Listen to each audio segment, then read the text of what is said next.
নাই নাই মই অহা হ'ল কেইদিনমান আছোঁ অলপ দিন আছোঁ এই লগৰ এটাৰ ঘৰলৈ আহিছোঁ যাম বাৰু দিয়ক ঠিক আছে চাহত তুলসী তয়ো দিয় নি আগতে বিক্ৰমে বনাই তুলসী দিয়া চাহ তাৰ পৰাই শিকা এতিয়া আৰু হেবিট হৈ গ'ল ল'ৰা ৰচোন তই বিক্ৰমৰ লগত এতিয়া কথা নাপাত নেকি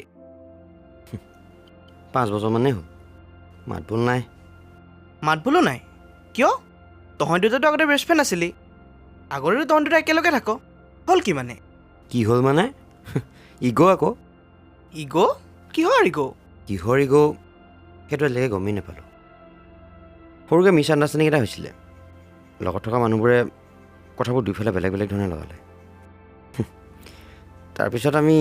কথাবোৰ ক্লিয়াৰ কৰিবলৈ চেষ্টাই নকৰিলোঁ দুইটাই এবাৰো চেষ্টা নকৰিলি কিন্তু কেলে মানে মই কেলে আগত সুধিম সি আগত সুধিব নোৱাৰে নেকি এইবোৰ ইগত লাগিয়ে পুৰণি ফ্ৰেণ্ডশ্বিপ এটা শেষ হৈ গ'ল তহঁতৰ ইমান পুৰণা ফ্ৰেণ্ডশ্বিপ তোৰ কি এবাৰো মনত নপৰে নি তালৈ কিয় নপৰিব ক স্কুলৰ পৰা একেলগে পোৱা তাৰ লগত লেপটপটো খুলি যেতিয়াই পুৰণা ফটোবোৰ চাওঁ মনটো বেয়া লাগি যায় তই চিনি খাবি নহয় দে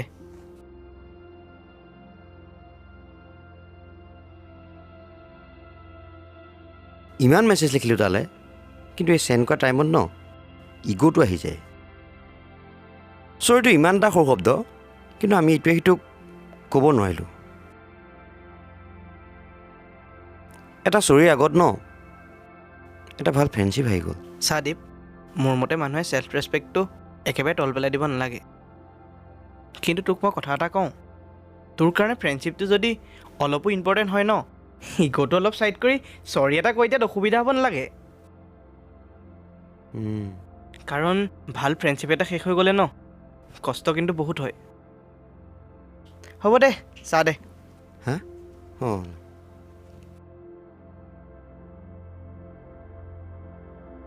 তালৈ ফোন এটা কৰোঁ নি এতিয়া